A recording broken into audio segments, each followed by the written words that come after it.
Olá pessoal, meu nome é Walter Cancela, vamos trabalhar aqui a nossa primeira videoaula, aula 1. Eu vou fazer o seguinte, vou aproveitar que vocês deram essa paradinha, né? Nesse período de isolamento social, eu vou relembrar os símbolos que nós mais usamos em química, os seus códigos, confere, e a linguagem que a gente usa quando se estuda a química orgânica, que você sabe que é a química que estuda os compostos formados pelo elemento carbono, ok? Muito bem, o carbono ele faz 4 ligações, tá lembrando? Olha, 4 ligações, e ele tem aquela capacidade de formar associações de carbono que nós chamamos de cadeia. Pode formar cadeias abertas, mas pode dar origem a cadeias cíclicas, cadeias fechadas.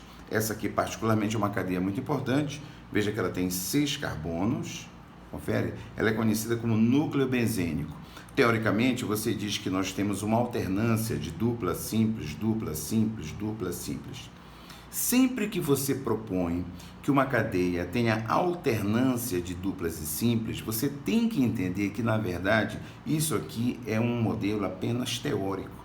Sempre que você tem ligações π alternadas, essas ligações elas têm um livre deslocamento entre os átomos. Imagine que você está dentro de um carro e que isso aqui é um limpador de para-brisa, confere? Então você sabe que o limpador de para-brisa faz aquele movimento de vai e vem, confere? Muito bem, imagine que isso aqui é um outro limpador de para-brisa e que aqui eu tenho um outro limpador de para-brisa.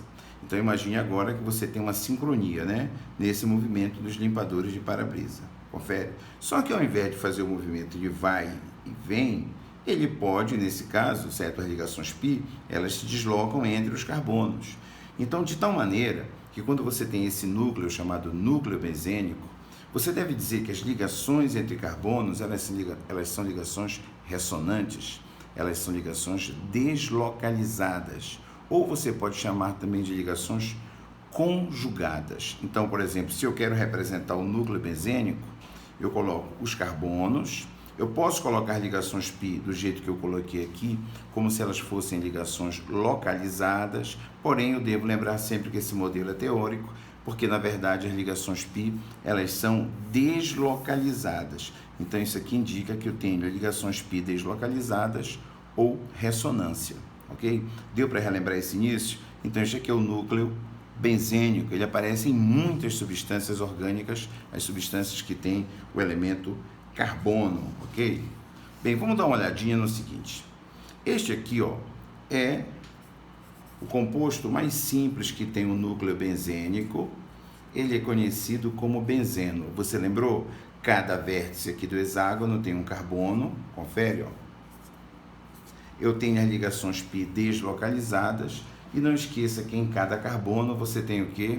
Um hidrogênio. Confere, ó. Em cada carbono você tem um hidrogênio, aqui fica implícito essa representação, ok? Não precisa você colocar o símbolo nem do carbono nem do hidrogênio.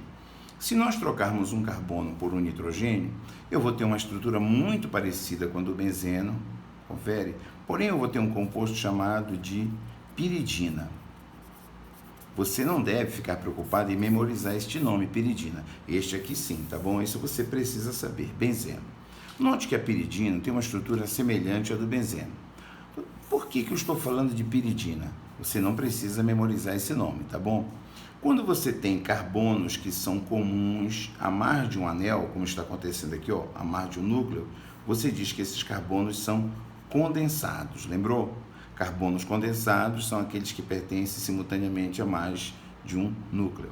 Aqui nós temos o núcleo benzênico e aqui nós temos o núcleo da piridina. Esse composto aqui é conhecido como quinoleína, tá bom? Você não precisa memorizar esse nome, tá bom?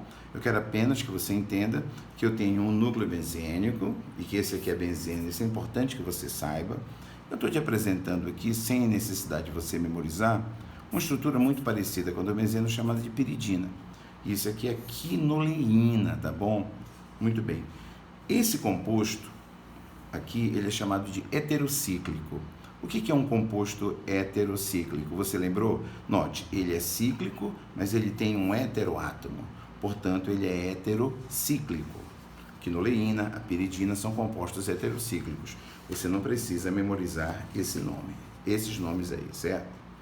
Olha, Muito bem, nós temos aqui a representação de um composto orgânico. Quer dizer, como é que você representa? Quais são os símbolos que nós temos aqui? Essa é a simbologia, a linguagem do químico. Confere?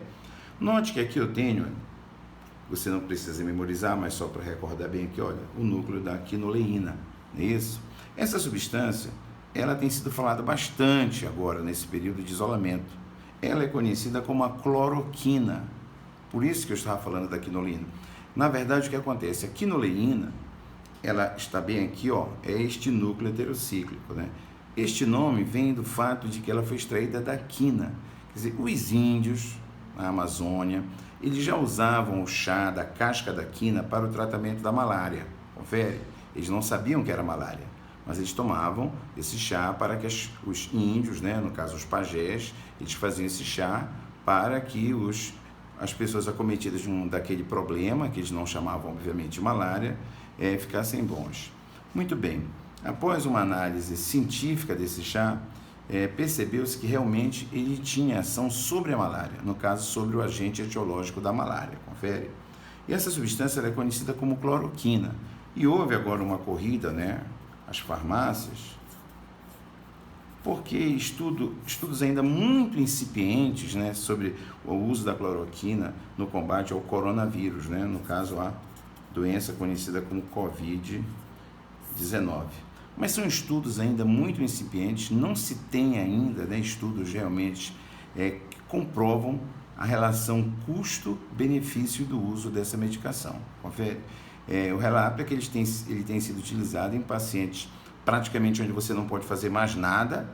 Confere que ele já está entubado, já está realmente naquele estado terminal, como uma última tentativa ali, talvez, né, de resolver o problema. O uso da cloroquina tem sido feito, mas não há, assim, relatórios e análises realmente bem feitas para saber a relação custo-benefício. Voltando aqui para a química orgânica, veja bem, isso aqui é a representação de um composto orgânico, e aí eu queria que você lembrasse isso. O que a química orgânica estuda? Né? Os compostos formados pelo carbono. Então, cada extremidade aqui você deve lembrar é um carbono, cada vértice aqui também tem um carbono, você está lembrando? Ó? E os hidrogênios necessários para que esse carbono tenha 4 ligações. Confere? Muito bem. Dentro da química orgânica, você precisa representar os compostos orgânicos, confere? E eles são classificados em quê? Em famílias. Então, vamos recordar algumas famílias aqui, ó. Quando eu tenho a hidroxila ligada a um carbono saturado, eu digo que esse composto apresenta a propriedade da função álcool. Toda substância que tem hidroxila num carbono saturado é um álcool, confere? Agora, quando eu tenho o nitrogênio entre carbonos, assim, ó, nós temos aquela família chamada de amina. Tá lembrando? Ó? Álcool, amina. Bem, aqui aparece novamente, olha, a família amina. Nitrogênio ligado a carbono, não é isso? Não está ligado a oxigênio, nós chamamos de amina. Hidroxila no carbono saturado, um álcool. Novamente, eu tenho aqui a função amina. E bem aqui, ó, eu tenho um halogênio, certo? Nós chamamos de haleto. Então, nesse composto orgânico, eu tenho a função amina, aparece aqui 3 vezes, ó, eu tenho a função álcool e tenho o haleto.